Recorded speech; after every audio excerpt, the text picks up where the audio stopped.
আসসালামু আলাইকুম সবাই কেমন আছো? আশা করি যে যেখানে আছো ভালো আছো, সুস্থ আছো। আল্লাহর রহমতে আলহামদুলিল্লাহ আমিও ভালো আছি। তো আজকে দেখতেই পারতেছেন এখানে হচ্ছে এটা মিষ্টি কুমড়া। তো আজকে হচ্ছে মিষ্টি কুমড়া রান্না করব, ছোটো মাছ দিয়ে, মোলা মাছ দিয়ে রান্না করব। তো কীভাবে রান্না করি আপনাদের সাথে শেয়ার করব। আশা করি ভিডিওটা ভালো লাগবে বা আপনাদের উপকারে আসবে। আপনারা ভিডিওটা দেখতে থাকো লাস্ট পর্যন্ত। তো এখানে হচ্ছে প্রথমে এটা কেটে নেব। আর এই মিষ্টি কুমড়া হচ্ছে গ্রাম থেকে নিয়ে আসছিলাম। আর মিষ্টি কুমড়ার ভিতরটা দেখে না সত্যি মন খুশি হয়ে গেছে, এত লাল ছিল ভিতর। আর মিষ্টি কুমড়ার ভিতরে এরকম লাল থাকলে না খেতে অনেক মজা লাগে, অনেক মিঠা হয়। মিষ্টি কুমড়া যদি মিঠা না হয় তাহলে খেতে ভালো লাগে না। তো এটা কাটার পর সত্যি অনেক খুশি হয়ে গেছে যে আমার মনের মতো একটা আর কি জিনিস পেয়েছি। মিষ্টি কুমড়া আমার অনেক ভালো লাগে ছোটো মাছ দিয়ে খেতে। আর এখানের যে মিষ্টি কুমড়াগুলো পাওয়া যায় কিন্তু ওগুলো ভালো থাকে না, মিঠা থাকে না। আর ছোটো মাছও বেশি পাওয়া যায় না, হঠাৎ হঠাৎ আর কি পাওয়া যায়। তো ওই দিন রেখেছিলাম ছোটো মাছ, তো ছোটো মাছগুলো ফ্রিজে রেখে দিয়েছিলাম। আজকে মিষ্টি কুমড়া দিয়ে রান্না করব। এইভাবে কেটে নিয়েছি মিষ্টি কুমড়াগুলো। আর এই রান্নাটা না যখন রান্না করে খেয়েছি সত্যি মন একদম শান্তি হয়ে গেছে, এত মজা ছিল। তো এখানে এই যে মিষ্টি কুমড়াগুলো কাটা হয়ে গেছে, কেটে নিয়েছি। তো এখান থেকে হচ্ছে আমি মিষ্টি কুমড়া অর্ধেক কেটেছি, অর্ধেক রান্না করব। আর অর্ধেকটা রেখে দিয়েছি, পরে অন্যভাবে রান্না করব। তো সেটাও আপনাদের সাথে শেয়ার করব। তো এখানে হচ্ছে মাছও বের করে নিয়েছি ফ্রিজ থেকে। আর এখানে হচ্ছে পেঁয়াজ আর রসুন আমি একটু তেতে নিয়েছি, একটু আর কি ছেঁচে নিয়েছি, গ্রাইন্ডারে গ্রাইন্ড করিনি, থেতো করে নিয়েছি আর কি। তো এখানে হচ্ছে প্রথমে মাছটা ভেজে নেব, তাই এখানে লবণ হলুদ মরিচ দিয়ে মাছটা ভেজে নেব। ছোটো মাছ ভাজা করে সবজিতে, যে কোনো সবজিতে দিলে খেতে ভালো লাগে। আর যদি এমনিতে দেওয়া হয় তাহলে ওটার কাটা বের হয়ে যায়। তাই আমি সবসময় ছোটো মাছ ভাজা করেই রান্না করি, বেশি ভাজা করে রান্না করি, কাঁচা একেবারে কম রান্না করি। তো এখানে কড়াইতে তেল দিয়ে দিচ্ছি, প্রথমে মাছটা ভেজে নিব, তারপর এই সেম কড়াইতেই সবজি রান্নাটা করে নেব মিষ্টি কুমড়াটা। আর মিষ্টি কুমড়া হচ্ছে গরুর মাংস দিয়ে খেতে অনেক মজা লাগে। গরুর মাংস দিয়ে খেয়েছি গ্রামে যখন ছিলাম অনেকবার। তো আমাদের গ্রামে এইসবের ক্ষেত করা হয়। আর এখানে হচ্ছে অনেক দামও থাকে আর ভালোও থাকে না, তাই বেশি কিনা হয় না। তো এই যে মাছটা ভাজা করে নিয়েছি, একদম লাল করে ভেজেছি। আর এই কড়াইতে হচ্ছে পেঁয়াজ আর রসুনগুলো দিয়ে দিছি। এগুলো যখন একটু সফট হবে তখন মশলা দিয়ে দেব। ভিডিওটা যদি কোনো না কোনো অংশে একটু ভালো লাগে তো ভিডিওটা দেখে লাইক দিয়ে দিও।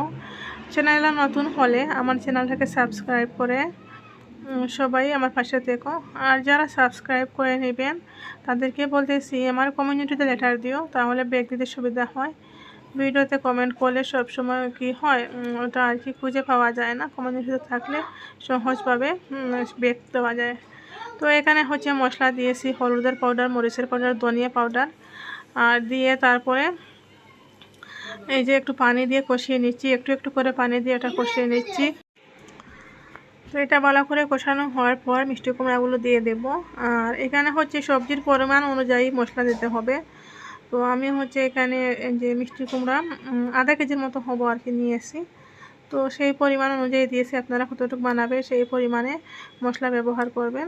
আর এখানে কোনো এক্সট্রা মশলা ব্যবহার করিনি, যেগুলো দেখেছি সেইগুলোই করেছি। আর একটু লবণ দিয়ে দিয়েছি, দিয়ে এখন এগুলো যেভাবে মাংস কষানো হয় সেইভাবে ভালো করে কষিয়ে নেব মশলার সাথে। মিষ্টি কুমড়াটা ভালো করে কষিয়ে নেব। আর এই রান্নাটা যে এত মজা হয়েছিল আপনাদেরকে বলে বোঝাতে পারবো না।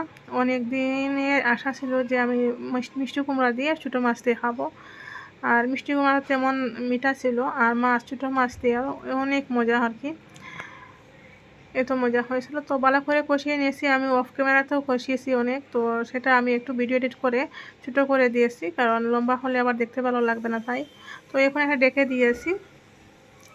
তো কিছুক্ষণ পরে 5 মিনিট পর এটা ঢাকনা সরিয়ে একটু নেড়ে ছেড়ে দেবো, দিয়ে একটু পানি ব্যবহার করব যাতে ওগুলো সিদ্ধ হয়। তাই এই যে ওগুলো থেকে একটু পানিও বের হয়েছে, আমি প্রথমে শুধু চামচটা ধুয়ে একটু পানি ব্যবহার করেছিলাম, আর কোনো পানি দিইনি। এখন হচ্ছে আর একটু পানিও বের হয়েছে। এখন এটা আমি আর একটু পানি দিয়ে ঢাকনায় ডেকে রেখে দেবো যাতে তাড়াতাড়ি সিদ্ধ হয়ে যায়। আর মিষ্টি কুমড়া সিদ্ধ হতে তেমন বেশি সময় লাগে না, আলুর মতো তাড়াতাড়ি সিদ্ধ হয়ে যায়। তো এই পানিতে সিদ্ধ করে নিব। তো এখন আবারও ঢাকনা সরিয়ে নিয়েছি। মিষ্টি কুমড়া সিদ্ধ হয়ে গেছে, আপনারা হয়তো দেখেই বুঝতে পারতেছেন। এই যে অনেক সুন্দর হয়ে সিদ্ধ হয়েছে। এখন হচ্ছে এটাতে আমি পরিমাণ মতো জল অ্যাড করব, করে তারপরে হচ্ছে এটাতে মাছ দিয়ে দেব। যে ছোটো মাছগুলো ভাজা করেছিলাম সেইগুলো দিয়ে দেব।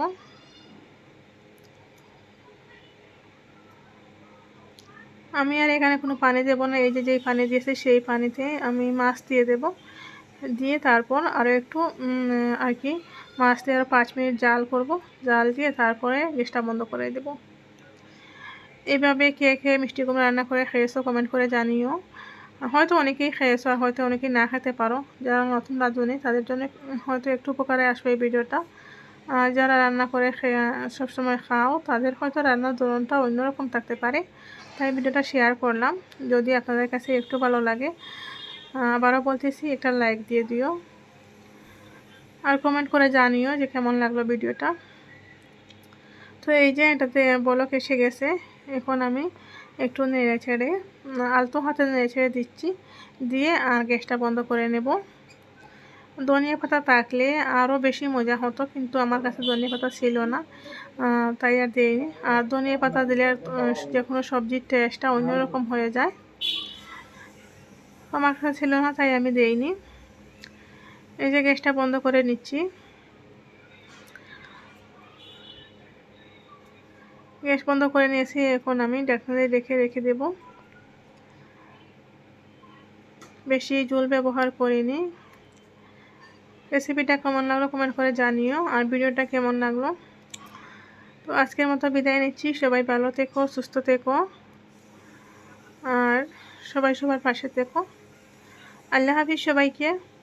আসসালামু আলাইকুম।